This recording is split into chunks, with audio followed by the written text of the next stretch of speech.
A comunicação interna não chega a todas as pessoas da sua organização? Precisa de melhorar a colaboração e o trabalho de equipa à distância? Este podcast é para si. Podcast QMOL, uma visão prática e independente sobre intranets e plataformas sociais corporativas. Olá, o meu nome é Ana Neves e este é o nono episódio do podcast QMOL. Já é o penúltimo, incrível, nem dá para acreditar. Por um lado parece que estes episódios passaram num instantinho, mas por outro lado, e apesar do enorme prazer que tenho ao fazer isto, a verdade é que cada episódio dá imenso trabalho. Uma média de 5 horas, dá para acreditar? O que vale é saber que desse lado está alguém a ouvir. Estão aí, não estão? Neste episódio vamos falar de dois temas de grande importância: liderança e cultura organizacional. São dois temas que não podem ser esquecidos no contexto de uma nova intranet, até porque são, simultaneamente, a razão que torna necessária e os instrumentos principais à gestão da mudança. O convidado deste episódio é Lee Bryant e, para recomendação, tenho um livro e uma série de vídeos para vos recomendar. Fiquem por aí. Em 2018, um estudo da Capgemini revelou que muitas organizações não estão a conseguir criar a cultura necessária para que a transformação digital seja possível. Até porque apenas 35% das organizações sentem que a liderança está a adotar novos comportamentos necessários a essa transformação. Já este ano, o Social Collaboration Maturity Report, de que já falei em episódios anteriores, mostra os líderes como a área menos matura no que diz respeito à utilização que fazem das intranets e plataformas sociais corporativas. O impacto de uma plataforma social corporativa numa organização está muito relacionado com a forma como os líderes da organização a abraçam, a usam e a promovem junto dos colaboradores. Está também relacionado com a cultura da organização. Mas se os líderes podem fazer muito pelo sucesso de uma intranet, também uma intranet pode fazer muito pelos líderes e pela cultura de toda a organização. É sobre estes temas que vamos falar neste episódio, em que o convidado é Lee Bryant. O Lee é cofundador da PostShift, uma empresa de tecnologia e consultoria que ajuda as organizações a transformar as suas estruturas, a sua cultura e a sua prática para responder aos desafios e oportunidades criadas pela economia digital. É uma pessoa que admiro imenso, para quem já trabalhei na altura em que ele tinha a Headshift, e não consigo pensar em ninguém melhor do que Lee Bryant para partilhar algumas perspectivas sobre estas questões da cultura e da liderança no digital. A resposta original em língua inglesa está disponível no seu auricular direito. Acho que o maior desafio cultural ao lançar uma nova plataforma social é convencer as pessoas de que este é um lugar onde o trabalho deve acontecer e não apenas um lugar onde elas podem falar sobre trabalho. Se se pedir às pessoas que façam o seu trabalho de maneira tradicional, mas que também encontrem tempo extra para colaborar numa plataforma social, normalmente a adoção irá ser prejudicada porque estamos a pedir algo adicional. Para mim, a melhor abordagem é o que chamamos de colaboração in the flow, ou seja, a colaboração que acontece em torno da realização do trabalho, em vez da colaboração above the flow, onde as pessoas têm de parar de trabalhar para ir à plataforma social partilhar resultados com os colegas. E claro, penso que o que mais influencia a visão que os colaboradores têm da plataforma social como séria, como parte do seu trabalho, é o comportamento dos seus chefes e líderes. Se os líderes não estiverem na plataforma a partilhar, a discutir e a resolver questões de trabalho com os seus colaboradores, então mais vale aceitar que a plataforma não se irá tornar uma plataforma de trabalho. Ela será apenas um lugar de comunicação. Por isso, penso que se deve partir de onde está. o que significa fazer o trabalho de hoje um pouco melhor, de forma mais eficaz e mais conectada, usando as funcionalidades e as possibilidades das plataformas sociais, antes de pensar na verdadeira transformação do trabalho, tornando-o mais automatizado ou mais digital. Para dar um exemplo, acho que a maior parte do trabalho de hoje ainda gira em torno de reuniões, e-mails e processos mal desenhados, alguns dos quais totalmente manuais e alguns que ainda usam ferramentas corporativas antiquadas. Se reconhecermos que, na verdade, as reuniões e os e-mails são em grande parte uma perda de tempo, certamente um grande sugador de tempo para os colaboradores, e que a maior parte do que lá se passa poderia ser alcançado mais rápido e melhor no Microsoft Teams, ou no Slack, ou noutra rede social corporativa, podemos poupar muito tempo aos colaboradores, tempo esse que podem usar para atividades geradoras de alto valor para a organização.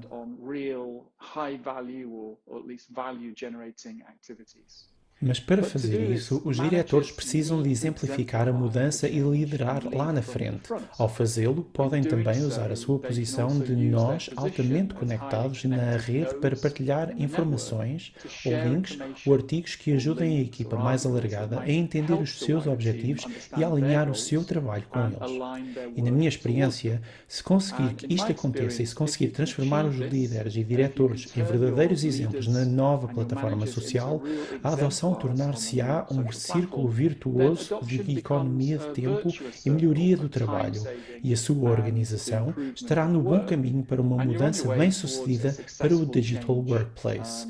Mas se não conseguir que isto aconteça, a adoção vai certamente passar por dificuldades. O Lee diz que se os líderes não estiverem na plataforma, os colaboradores também não a irão usar. Entendo perfeitamente a razão pela qual o Lee diz isto. A presença dos líderes na plataforma não só a legitima, como na maior parte dos casos encoraja a participação ativa dos colaboradores.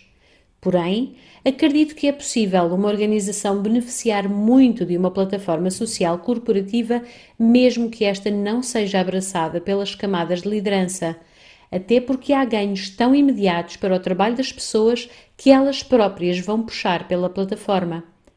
Por outro lado, até há algumas organizações em que a cultura é tão má que a presença das camadas de direção, de liderança na plataforma até pode contribuir para afastar ou silenciar a participação dos colaboradores. Assim, e como até já tive a oportunidade de referir num episódio anterior, as intranets e plataformas sociais corporativas devem jogar com a realidade da organização, respeitando a situação atual e puxando-a na direção pretendida.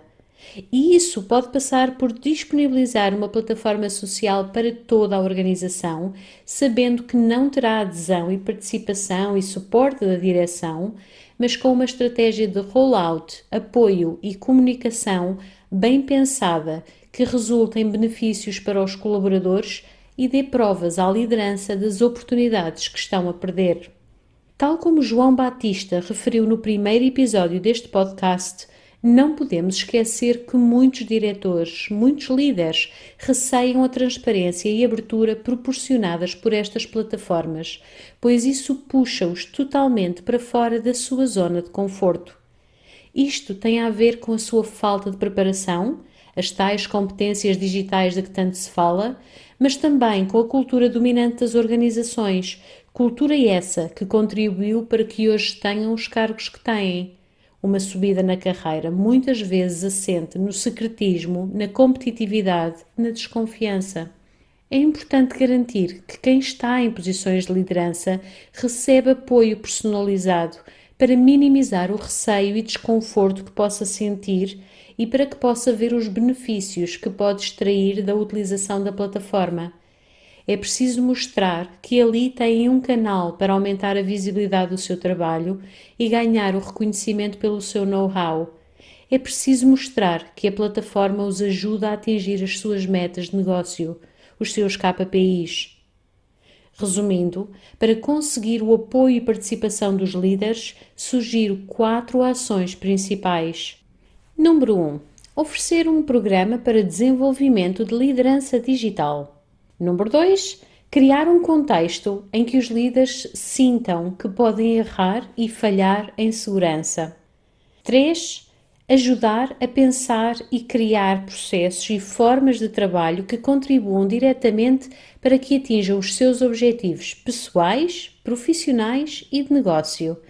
E número 4, apelar para o seu ego, isto é, mostrar que a plataforma pode contribuir para melhorar a forma como são vistos e aumentar a visibilidade que têm na organização.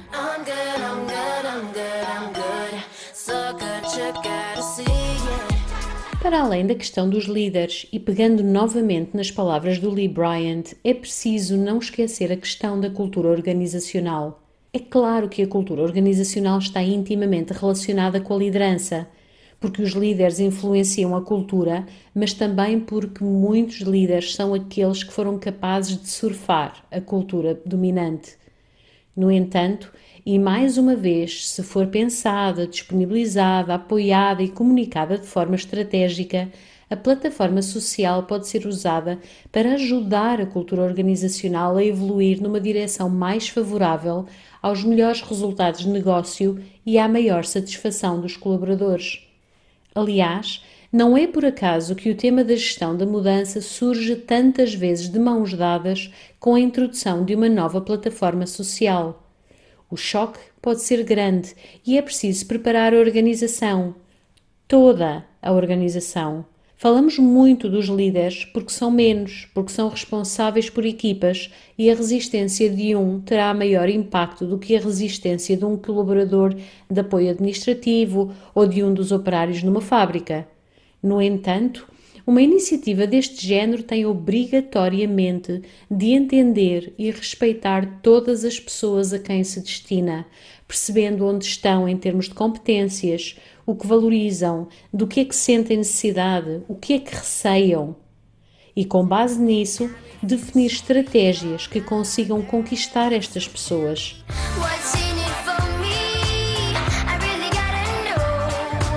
E essas estratégias podem passar pelo reconhecimento público de comportamentos desejados, pela valorização dos resultados globais em oposição aos resultados individuais ou de equipa, ou passar até por uma revisão dos critérios de avaliação de desempenho. Imaginem só que na vossa organização a parte da avaliação de desempenho passasse a considerar o tipo de contributos e o valor de contributos que um colaborador dá através da plataforma. Este tipo de mudança, no fundo, produz dois resultados fantásticos. Um é legitimar a participação das pessoas nas plataformas, é dizer que é perfeitamente aceitável e até valorizado e até reconhecido o tempo que um colaborador passa na plataforma a responder e a ajudar os outros colegas para benefício da empresa, da organização. Por outro lado, o que está também a fazer é forçar de uma forma muito subtil as pessoas, os colaboradores, a registarem, a deixarem por escrito um legado, o seu conhecimento, que depois fica retido na organização, não só em resposta e para ser utilizado naquele preciso momento, mas também para que possa vir a ser utilizado mais tarde, mesmo depois da saída do colaborador. Penso que os pontos-chave deste episódio são a importância da cultura e da liderança num projeto intranet.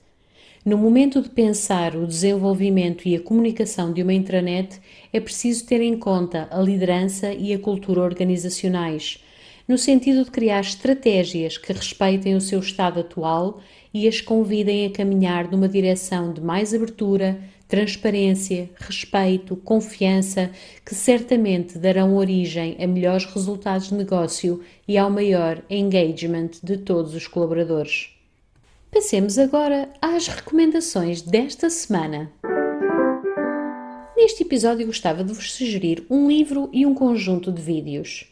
O livro chama-se Arquitetar a Colaboração: 5 Passos para uma Liderança Facilitadora.